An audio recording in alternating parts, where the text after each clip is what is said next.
We're talking actors and directors who put on the shows. We're talking playwrights and designers who you'll want to know. From the very first rehearsal to the final curtain call. We might be off Broadway, but we're talking about it all. 'Cause we're two local gals with global pals. It's everything, everything, everything theater. with Benita And Ellen. Hello, everybody, and welcome to the Everything Theater Podcast, the podcast where we talk about everything theater and then some. Hi, everybody. I'm Benita Zahn. And I'm Ellen Cribbs. And tonight we're doing the and some because theater isn't always what happens on the stage that you see. You know, we talk about behind the scenes. We just talked with someone who wrote musical. We've done that. But what about the people who sit in the audience and critique what goes on the stage? And we've had the good fortune to have Bill Kellert on with us. And you, Bill, you don't necessarily call yourself a critic per se, more of a reviewer. How do you define the difference? And then we're going to get to an article that was recently published, the heart of tonight's program. Interestingly enough, and thank you both for having me tonight. I appreciate it. Somebody just had this discussion with me this afternoon at another meeting about you're all critics. And somebody said the definition of a critic was if you get paid for it, you're a critic. If you don't get paid, you're a reviewer. Said, I don't really think that's it, but you can run with that if you'd like. In my mind, a critic is exactly what the word implies. You're there to criticize.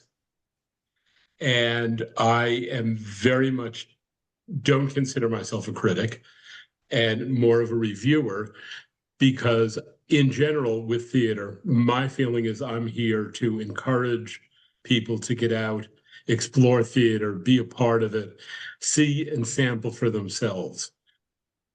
If you know me, you certainly know that I can be critical. Don't smile so broadly, Benita, please. But I don't think that's the purpose of somebody. You're getting my thoughts. You're seeing my reaction to a single performance one night or one afternoon in the theater. If it's a show that the two of you are in, maybe Ellen, you've had a great day and you're really up and you go in and you do a phenomenal job.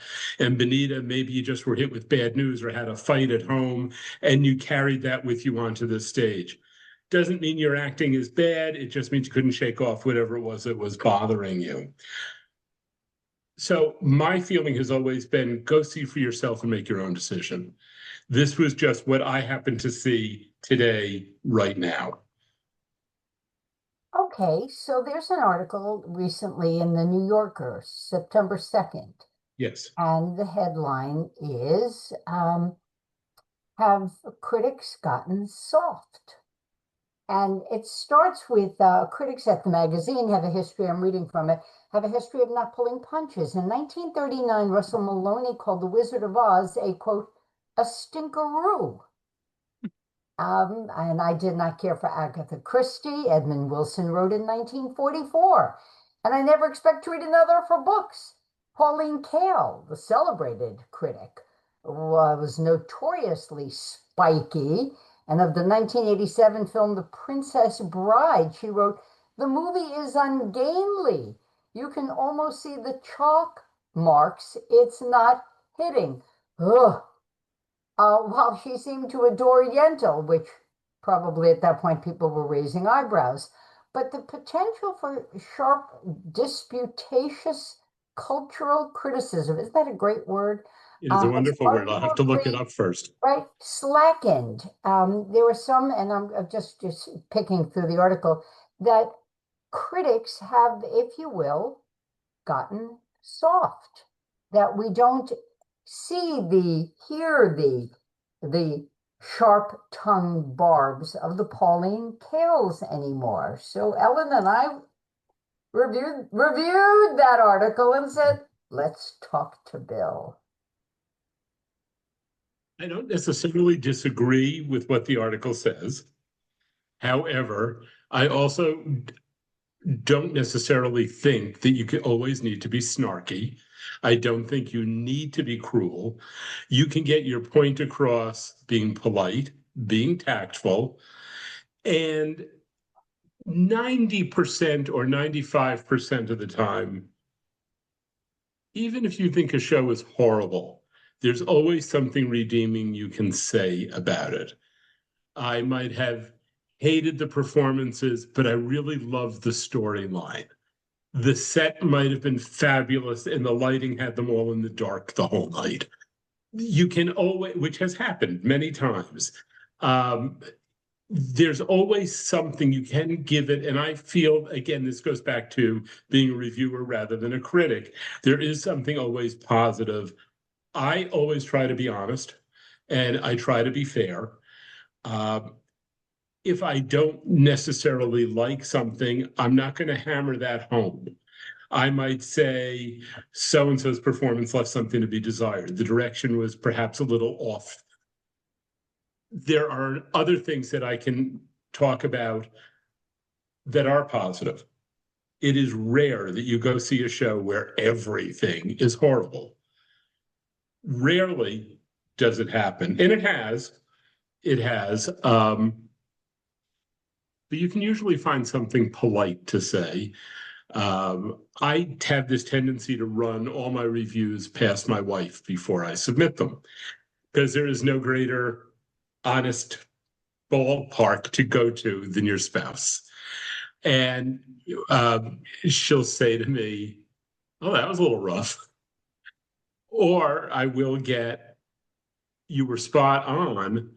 I agree with everything. We saw the same show together, and you were very polite about how you said it." And that's all I'm going for. I don't have, my ego is big, but it's not that big that I need to actually feel like I'm really grinding somebody down or killing them. That very unconsciously happened to me with one theater company in the area after a show a while ago.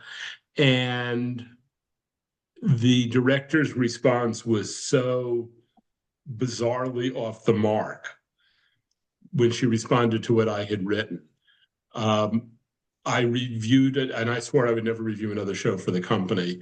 I was invited back to review another show for them a year later. There was a number of changes had been made, and they had done a really good job with the production. And I said they gave a really good production. I heard from the original director who said, "You did that on purpose. Do you know, I still haven't been involved in theater since that last review. And I think you just wrote this to spite me." I see a lot of shows during the course of the year. We can go over, last year, I think we saw 70 or 80 odd productions. I don't have enough time or patience to start remembering, did I hate you last week? Did I can't hate your company the month before? Were you, I just, I see it, I review it. Some of these shows stay with me and others leave me immediately. So I thought to myself, you give yourself an awful lot of credit and an awful lot of space in my own brain if you think I'm trying to really get back at you, because I try to look at each thing what's in front of me. Bill, And go ahead, Ellen. Oh, I was going to say, speaking to that, and what the article pointed out too, is this current environment of really cancel culture, right? And does that soften the critic's voice? Because if they say something and then the right person sparks a fire, and then you've got social media and it burns and burns and burns and burns, then that critic is on the chopping block, right? And has to defend their reputation and their opinion. Again, at the end of the day, it's opinions that we're talking about. Um, so yeah, thoughts about that, of being in that position as a critic. I am in that position oftentimes, and I find myself very careful as to how I word things and exactly how I say certain things, because I'm not, I'm not in this. I do this because I love theater. I do this because to me, theater is a joy, and it gives me no pleasure at all to see a show that stinks. Um, but and truly, it doesn't. It's like, wow, and that's why I always try to find the positive side to it. But again, yes, with this whole cancel culture thing, and there are times when I am very careful about how I word things because I don't want to be accused of saying I didn't like you because you played the part of a woman, Ellen, and if you should have played the part of a man instead. I don't want to hear it, and it doesn't mitigate my feelings. I just try to be careful about how I say what I say. Bill, have you gotten softer through the years to the point of the article? I don't know that I've gotten softer. I've been writing reviews now for probably 17, 18 years, 19 years I've been doing it. And I think I've become more attuned at how to write judiciously. I don't know that I've gotten softer. I have learned, again, how to say things more tactfully, but I don't think that's softer. I think it's a sense of I was raised in an environment where if you can't say anything nice, don't say anything Mhm. at all, which is really hard sometimes considering what I do or what I'm doing in this particular instance. But it goes back to I always try to be honest. So you can phrase things. I can say I don't like you, and you can walk away going, wow, that's so cool. He really thought enough about me to mention my name. But let It's me play devil's advocate. sure, Um, Tickets aren't cheap. And if you correct. see a show that you really don't like and you didn't want to have to sit through it, shouldn't you be letting us know that so we don't plunk down our two And I will bits to do. go see it? I have done that. And I have said this might be the one to skip. Or this might be, over if you're interested in X was fabulous in this show, and that's worth the price of admission.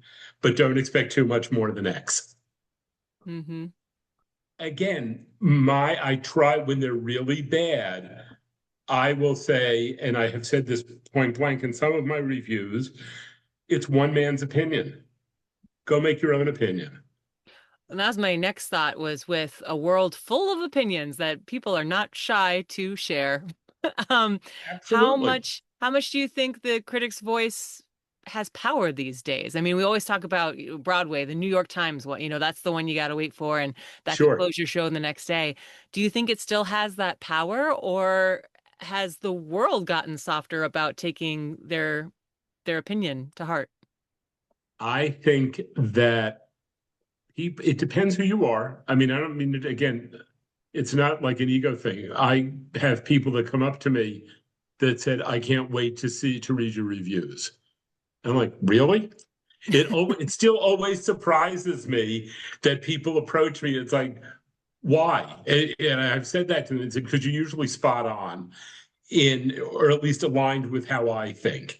So I know if you really like it, then I probably will too. If you really didn't, and I can tell when you didn't, chances are pretty good I won't. I also know from a couple of people who have theater companies in the area will say to me, I can always tell when you've given us a good review. And it's like, how? You haven't read it yet. And they said, because the phone rings.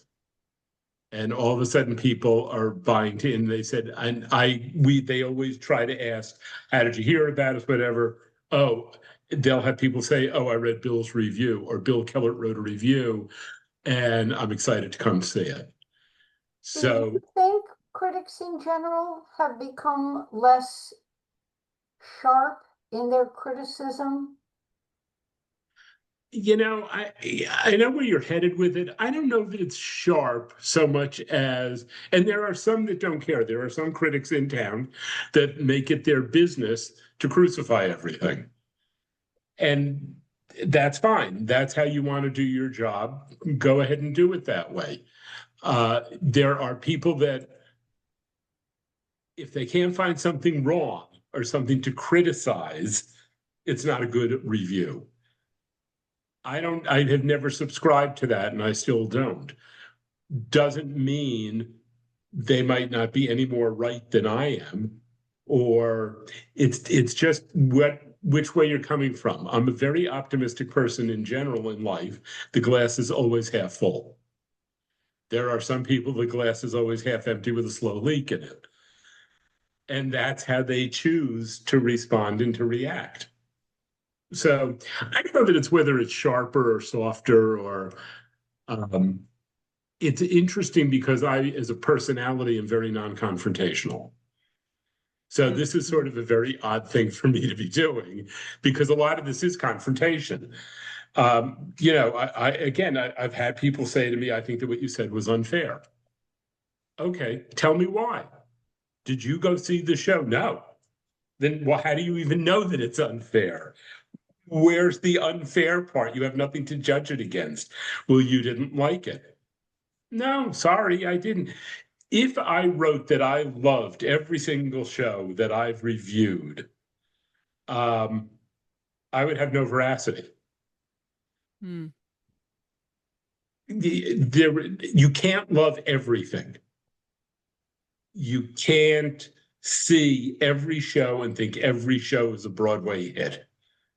You also have to look at what you're reviewing. National touring companies that come to Proctor's, professional companies that are like at the Rep, community theater like SLOC, Albany Civic Theater, Fort Salem that falls in between, curtain call theater that again comes in between. And there's probably close to 100 different kinds of theaters around here. You have to judge each of them on their own terms. I don't expect Albany Civic Theater to put on a production that would be equivalent to the National Touring Company that just rolled into Proctor's. It's not going to happen. They don't have the access to the talent. They don't have the budget to produce those kind of works. So you take each thing and you slot it. When I see, and I have also reviewed a lot of high school shows and Park Playhouse, for instance, when they do their kids' productions.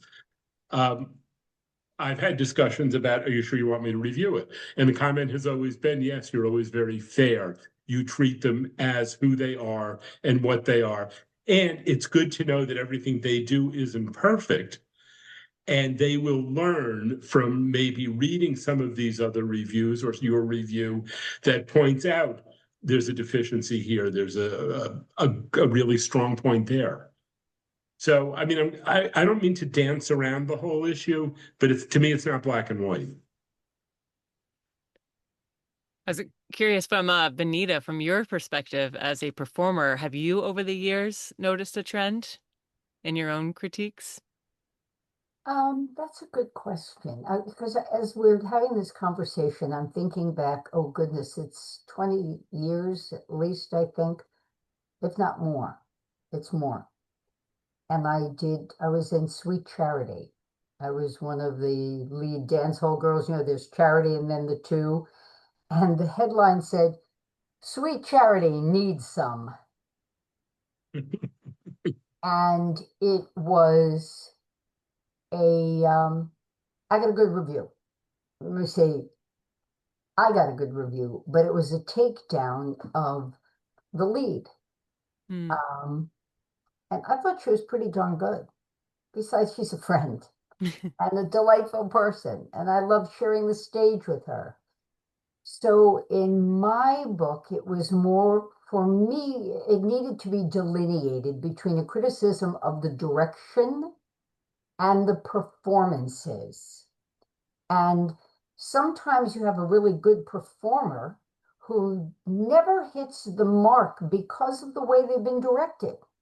Yeah. So, you know, I think that a lot of folks who aren't involved intimately in theater don't always recognize that. You know, Ellen, you directed and you performed. So I know you understand. And then the reviewer comes in, and a good reviewer understands that relationship. And if they can tease that out, then I think, wow, what a great review. I've seen shows and I've read reviews of shows where they get it, Mm-hmm. you know. But it's a dance. Where have you know, and there was an actress in town who is now a blessed memory, Joan Fisher, and in her inimitable style said to me, Benita, if you believe the reviewers when they're good, then you have to believe them when they're bad.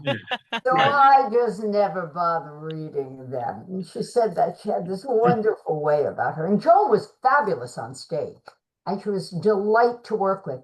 And I always remember that. You know, to Bill's comment, it's one person's opinion. Now, that can make or break the show in terms of tickets. Yeah.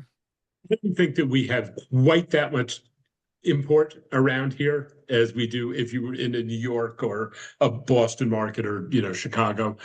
But yes, and I agree with you. And there is a theater owner who said to me one day, I had gone to review their show, and the lead was a friend of mine who I grew up with.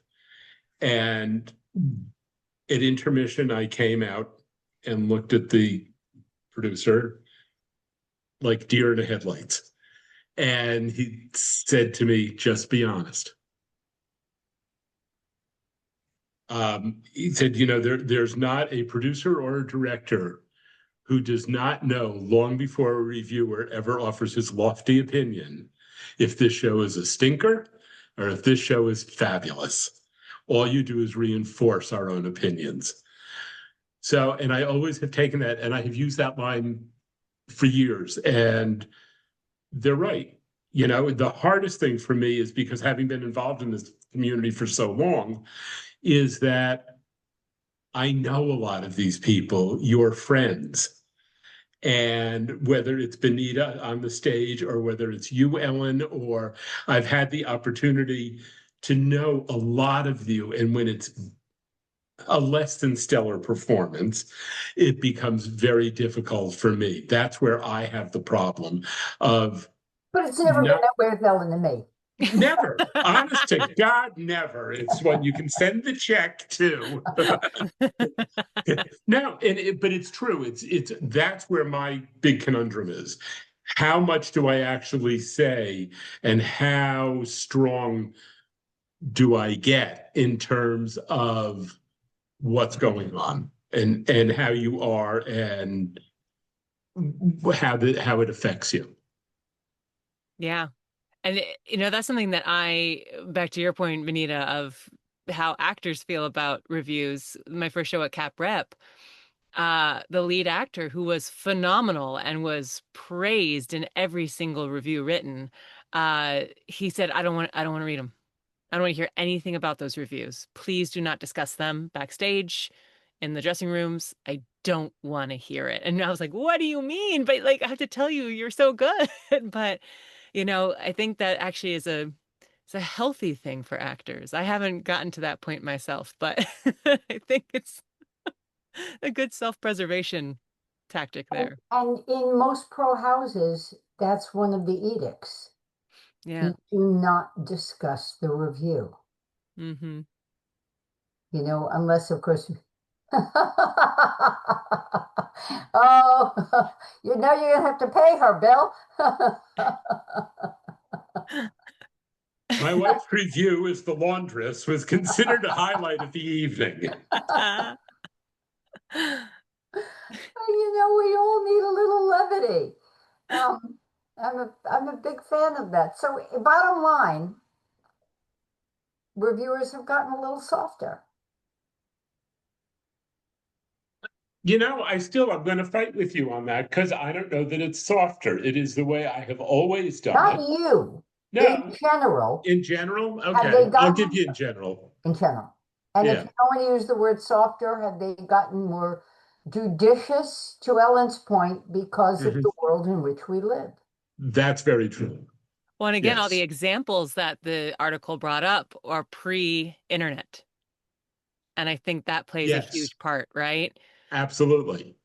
You can't Yeah. just have someone reading their newspaper being like, oh, that's what that person thought about that show. Okay, now it's online with comments and Yes, and people are feedback. not afraid to offer their own Right. opinions. Yeah. And who was it? And I should know this off. It's as soon as I give you the quote, it'll come to me. Reviewed Lauren Bacall and said that her range was from A A to to B. B. Dorothy Parker. Yes, that was for her review of Applause when she opened it on Broadway. Yeah. And I So don't know, I kind of like the show. I loved the show. She laughed all the way to the bank too. So Yeah. go figure. It was campy, it was fun. She Again, it knew was, who she was on that stage. and it was one person's opinion. Right. Mm-hmm. So I mean, softer, maybe more tactful, definitely. Um, and I just try to put out there in my own opinion, and that's all it is. It's not based on fact. It's based on this is what I like. It's what I didn't like. Take it for what it's worth. If you don't like it, don't read my reviews. If you love it, keep reading my reviews. Actually, if you don't like it, you should still keep reading the reviews because it's giving you a different vantage point. Yeah. Yeah. And when you guys all listen to this, everybody, drop us a note. You don't have to tell us if you like Bill's reviews per se. That's not the point. This is, but what do you, I don't want to get that started, but what do you think? Do you think that, I read the New York reviews. I read Variety. I read Bill. I read Bob Gepfert. And there's a new, and I can't think of her name, a woman who's reviewing for the TU, who's just delightful. I can see her and I can't think of her name. Um, and Patrick White will review locally. Drop a note. What do you think? Do you think, has it gotten more judicious? Less? Does it matter? I was talking with Bill a few weeks ago, and he asked if I'd been to Dorset Theater to see other desert cities, which I saw on Broadway, and I loved the show. And I went because Bill gave it such a high uh, review, and I was well worth the hour and a half drive. Hmm. You know, Yeah. There you go. And it was the best show that I've seen in the region in ages. I thought it was fabulous. it was great. Although I've got some issues with one of the performers, we can talk off. And with another reviewer, my issue was one that this particular reviewer always has with that performer. So go Interesting. figure. Yeah. But it was a Yeah. great show. How dull it would be if we all only liked vanilla ice cream. Right. It's Exactly. the same thing. It's just a matter of taste. Mm-hmm. Doesn't mean yours is any better, mine's any worse. It's just it is what it is. You You ever know? have a review, Ellen, where you went, what were they thinking? For anything like that I've done. Yeah, a show you've been involved in. And for the record, I'm drinking kombucha, so don't anybody get exercised here. Um, it was just interesting, I just directed Pillow Man, and it was just interesting to see how the different reviews had like a different favorite actor, which was just really interesting for me. But back to when you were talking about Benita, I feel I've only gotten one real like that I would call negative review, and it was one where I was doing God of Carnage, which I'm actually not a fan of that show. Maybe this is why my review was negative. And we were directed to be very childish, which is kind of the premise of the show. And our director kept being like, more, go more, guys, more. I was like, okay, really? Oh, okay, okay. And then the review was like, yeah, no, they were just children. I was like, well, that was what the director wanted. I didn't want to really do that, but that's what I was directed to do. So, You got That to be goes able back to to my separate. comment. Yeah, yeah, Yes. it's Is it lousy direction or lousy acting, combination of both or neither? yeah. Again, to throw you under the bus, Benita, you came up to me one night after a show. We were both seeing a show at Proctor's, and you came up to me in the lobby and you went, we were talking about a show you had just finished, and you went, "You hated me," and I said, I didn't say "Hey," hated. I said you didn't really like me. and I said that wasn't true at all. And by the way, And I got a very good review. yes. I thought I got an equivocal review. I thought you were being judicious. Yeah, no, I don't think so. I was being honest again. It's not, I didn't hate you. I loved the character. I loved the portrayal. There were things about it that to me were not necessarily as shining as I've seen you in other shows. That's all. And again, when you know someone, and particularly if you've seen people in shows or in a lot of them, sometimes it's very hard not to compare back. God, you were just blew it away in X, and tonight you just sort of brought it. Or maybe it was the direction. Maybe it wasn't exactly what I was expecting because I know the show and I love it. So I always feel bad for my husband because whenever we see shows, he really takes in everything. He's not an actor, you know, he notices things like the sets and the lighting and the costumes. So when we see our friends afterwards, he'll go up and say, "Those costumes were great," which is kind of the actor code, right? Of like, you didn't like their performance, you talked about the costumes. But he genuinely appreciates those things. My husband is the same. I have, we talk, and I talk with my hands, but I have a thing about actors who are doing this with their hands all the time. Mhm. And we'll finish the show and my husband will go, "They're pretty good. Nobody was just waving their hands around." Yeah. it happens. Right. It's life, kids, but it's interesting. And you know what? You got to give it to the reviewer to put themselves out there. Just Yeah. like the performers and the director and the lighting designer and the set designer, we're all doing something that most people don't do. And ideally, we are doing it to the best of our ability. I don't believe anybody sets out to do the producers what they did, and the producers, if you know the show, they set out to make a bad musical. No, and they of course hit gold.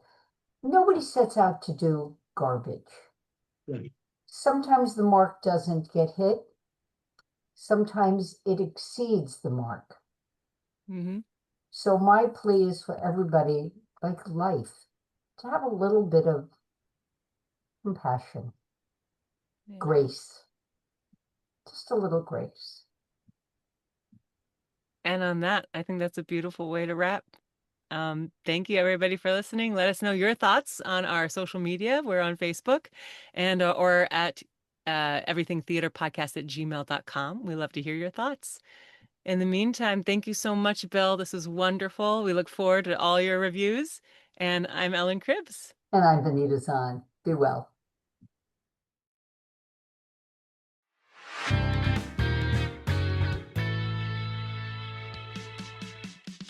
Thank you so much for listening to the Everything Theater podcast. Special thanks goes out to Alice Grinling for our photography and Justin Friello for composing our amazing theme song.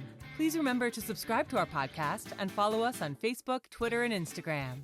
If you want to share your thoughts or what's going on in your theater community, you can reach out to us on social media or through our email at everythingtheaterpodcast@gmail.com. Till next time, it's everything, everything.